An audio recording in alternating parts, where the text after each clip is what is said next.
नमस्कार। आज हम कक्षा 10वीं विषय गणित अध्याय नंबर 1 वास्तविक संख्याएं के बारे में पढ़ेंगे। वास्तविक संख्याओं को अंग्रेजी में रियल नंबर्स कहा जाता है। रियल नंबर्स के बारे में जानने से पहले हम नंबर्स के बारे में थोड़ी बहुत जानकारी इकट्ठा कर लेते हैं। जैसे प्राकृत संख्याएं इंग्लिश में कहा जाता है नेचुरल नंबर्स। ऐसी संख्याएं जिनको हम गिनने के लिए यूज़ करते हैं, काउंटिंग के लिए यूज़ करते हैं, उनको प्राकृत संख्याएं कहा जाता है। जैसे 1, 2, 3, 4, 5 से लगा करके अनंत तक की संख्याएं प्राकृत संख्याएं कहलाती हैं। अगला है पूर्ण संख्याएं। पूर्ण संख्या क्या होती है? ऐसी संख्याएं, ऐसी प्राकृत संख्याओं के समूह में अगर हम जीरो को और मिला दे तो ये हमारी पूर्ण संख्याएं बन जाती है। जैसे 0, 1, 2, 3, 4, 5 से लगाकर अनंत तक की संख्याएं को हम पूर्ण संख्याएं कहते हैं। अगला है पूर्णांक, इंटीजर्स। अगर पूर्ण संख्याओं के समूह में ऋणात्मक संख्याओं को मिला दिया जाए तो ये हमारा पूर्णांक बन जाता है, इंटीजर्स बन जाता है। जैसे -3, -2, -1 से लगाकर 1, 2, 3 इन्फिनाइट। अगला है परिमेय संख्याएं। ऐसी संख्याएं जिनको p/q के रूप में लिखा जाता है, अंश/हर के रूप में लिखा जाता है, परिमेय संख्याएं कहलाता है। जहां पर q मतलब हर का मान 0 के बराबर नहीं होता है, 0 से हमेशा बड़ा ही होता है, कभी भी 0 नहीं होता है। Example 1/2, 4/5, 6/2, 1, 2, 3 etcetera. अगला होता है अपरिमेय संख्याएं। अभाज्य संख्याओं के वर्गमूल को अपरिमेय संख्याएं कहा जाता है। अगला है वास्तविक संख्याएं, रियल नंबर्स। तो परिमेय संख्या और अपरिमेय संख्याओं के समूह को हम वास्तविक संख्याएं, रियल नंबर्स कहते हैं। जैसे 1/2, 4/5, √3, √2 etc एक्सेट्रा इत्यादि। अगला है यूक्लिड विभाजन प्रमेय का। क्या होती है यूक्लिड विभाजन प्रमेय का? यदि हमारे पास में दो धनात्मक पूर्णांक a और b दिए रहने पर ऐसी अद्वितीय पूर्ण संख्याएं q और r विद्यमान होती है कि a बराबर bq प्लस r, जहाँ पर जो r है वो ऑलवेज ग्रेटर देन और इक्वल टू 0 और always less than to b, मतलब b से हमेशा r छोटा रहेगा और 0 से बराबर रहेगा या हमेशा बड़ा रहेगा। कैसे? जैसे मान लीजिए हमारे पास में एक सवाल दिया हुआ है, 10 को हमको 3 से डिवाइड करना है। तो हम क्या करेंगे? 3 3 जा 9, यहाँ पे बचेगा 1। तो यहाँ पर पूरा स्टेटमेंट इसी के आसपास घूमता हुआ दिखाई देगा हमको। किस तरह से? जैसे हमारे पास में a, कोई धनात्मक पूर्णांक a और b, मतलब a को हम रिलेट करेंगे 10 से। यहाँ पर a = 10, b = 3, मतलब किससे भाग लगा रहे हैं? 3 से। तो हमारे पास में दो संख्याएं q और r विद्यमान रहेंगे। किस तरह से? q मतलब ये हमारे पास में जो भागफल आया है इसका 3, और r मतलब शेष फल कितना आया है? 1। तो इस तरह से ये विद्यमान रहते हैं। तो इसको देखेंगे हम, तो यहाँ पे हमको कंडीशन क्या दिया हुआ है कि r हमेशा बड़ा रहेगा, 0 से या बराबर रहेगा। तो यहाँ पे देखिए ये जो r है ये हमेशा 0 से बड़ा है। देखिए यहाँ पे ये 0 से बड़ा है, 1 है, और या तो 0 रहता है, पूरा पूरा भाग चला जाएगा तो 0 हो जाएगा, या 0 से बड़ा रहेगा। और b जो होगा, ये b है, ये b हमेशा क्या होगा? r से बड़ा होगा। अगर छोटा होगा तो एक बार और भाग चला जाएगा, लेकिन बड़ा होगा हमेशा। जैसे ये 3 है, यहाँ पे 1 आया, अब भाग नहीं जा सकता इसके अंदर, तो ये हमेशा क्या रहेगा? b r से हमेशा बड़ा ही रहेगा। ये है हमारा यूक्लिड विभाजन प्रमेय का। अगला है प्रमेयिका। प्रमेयिका को इंग्लिश में एल्गोरिदम भी बोलते हैं। क्या होता है एल्गोरिदम या प्रमेयिका? एक सिद्ध कथन होता है, सिद्ध कथन होता है जिससे अन्य कथनों को सिद्ध किया जाता है, अन्य कथनों को सिद्ध किया जाता है।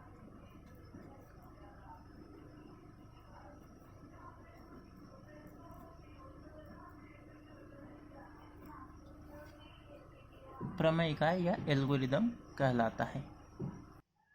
अब उदाहरण नंबर 1 है 4052 और 12576 का HCF यूक्लिड विभाजन प्रमेयिका के द्वारा ज्ञात कीजिए। अभी हमने देखा था यूक्लिड विभाजन प्रमेयिका क्या है कि दो धनात्मक पूर्णांक a और b दिए रहने पर a से अद्वितीय पूर्ण संख्याएं q और r विद्यमान है कि a बराबर bq प्लस r।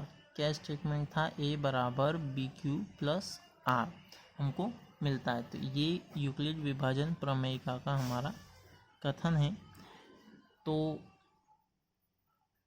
इसी को हमको इसके अंदर अप्लाई करना है, इस सवाल में अप्लाई करके इसका HCF निकालना है। HCF मतलब होता है highest common factor. Highest common factor मतलब बड़ी से बड़ी संख्या ज्ञात करनी है जिससे इन दोनों में भाग चला जाए।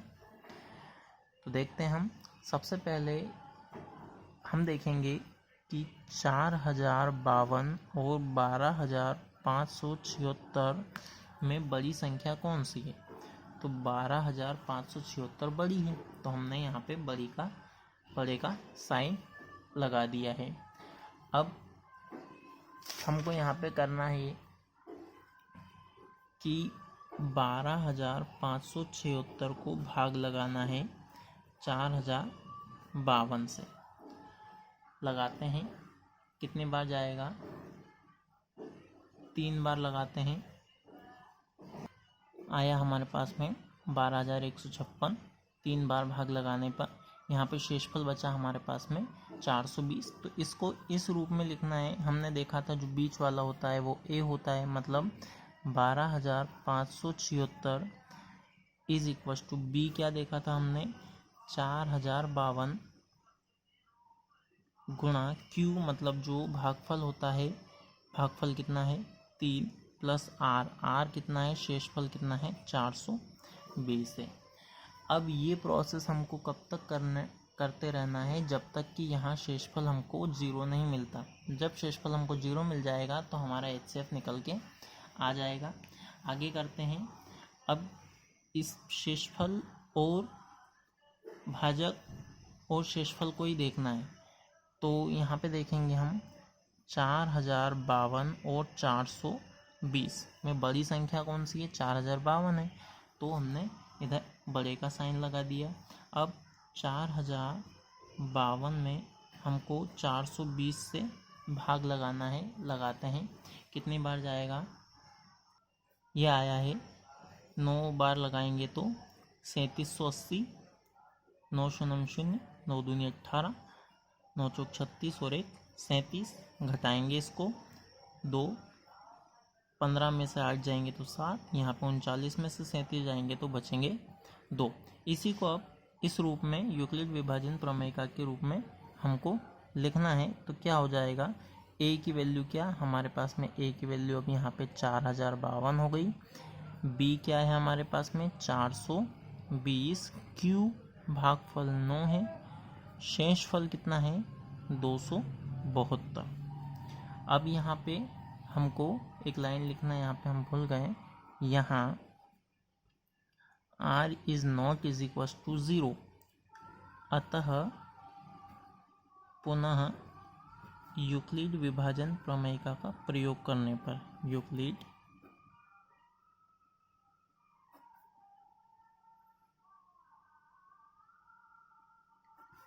का प्रयोग करने पर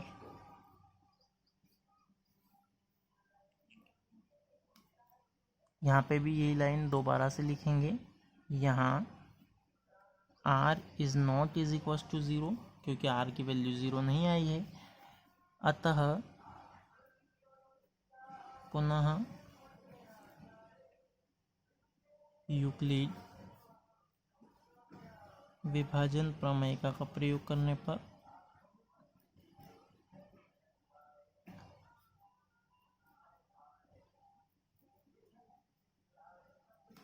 करते हैं।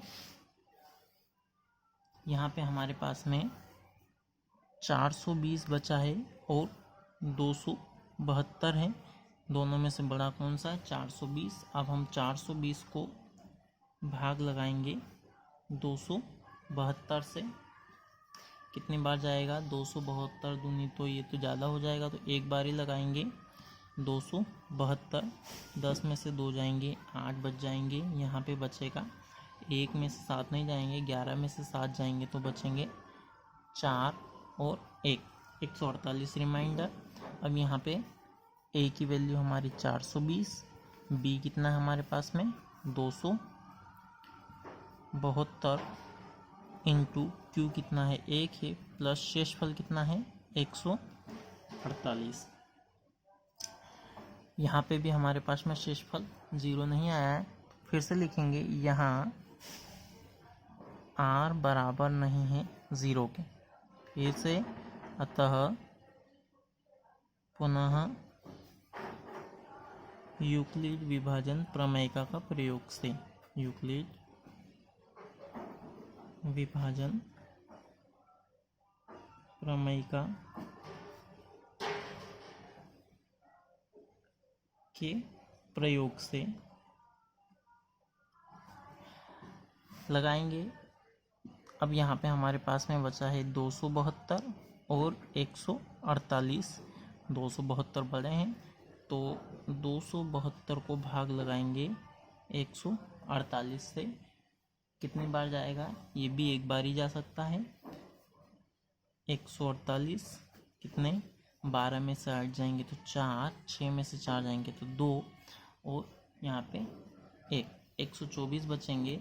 इसको फिर से हमको उसी फॉर्म में लिखना है तो क्या हो जाएगा? 272 हमारे पास में a की वैल्यू, b की वैल्यू 148, q की वैल्यू 1 और रिमाइंडर कितना बचा हमारे पास में? शेषफल 124। और आगे करते हैं, फिर से लिखेंगे यहाँ r is not is equal to 0, अतः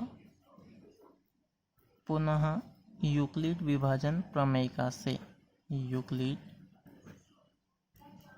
विभाजन प्रमेय का के प्रयोग से क्या हो जाएगा?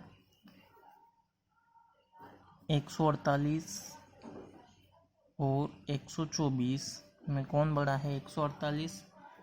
148 को भाग लगाएंगे 124 से, क्या बनेगा? एक बार ही जाएगा 124 बार, कितना बचेगा? 4, 2, 24। तो ये हो जाएगा हमारे पास में 148 इज इक्वल टू 124 गुणा 1 प्लस 24। यहाँ पे फिर से हमारे पास में r की वैल्यू 0 नहीं आई है तो इसको फिर से करेंगे। यहाँ r is not is equal to 0, अतः पुनः यूक्लिड विभाजन प्रमेयिका से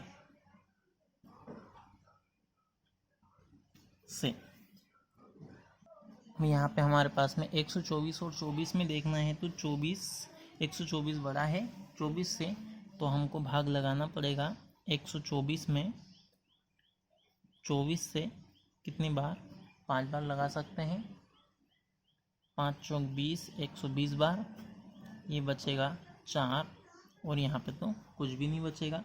तो इसको किस तरह से लिखेंगे? 124 बराबर 24 गुणा 5 प्लस 4, ये यूक्लिड फॉर्म में हमने लिख दिया है।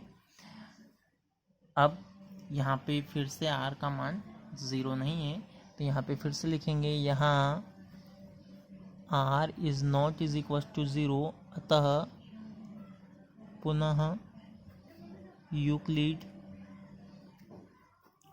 विभाजन प्रमेय से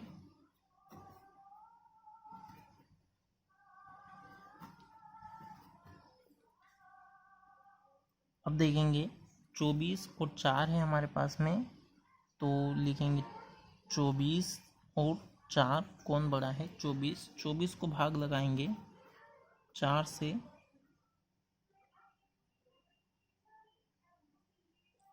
कितनी बार जाएगा, 6 बार, 4 छंग 24 होता है, यहाँ पे बचेगा 0 0, मतलब यहाँ पे लिखेंगे 24 इज इक्वल टू 4 गुणा 6 प्लस 0।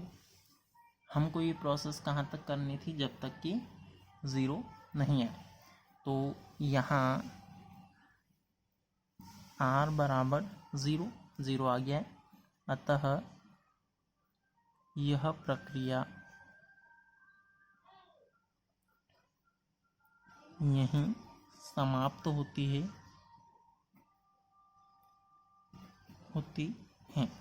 0 आ गया है, किसके भाग देने से 0 आया है, 4 के भाग देने से 0 आया है। तो हमको यहाँ पे सिंपल सा लिख देना है HCF ऑफ, किस का HCF निकाल रहे थे हम, 4052 और 12576 का HCF कितना आया, 4, यही इसका आंसर है। It's proof.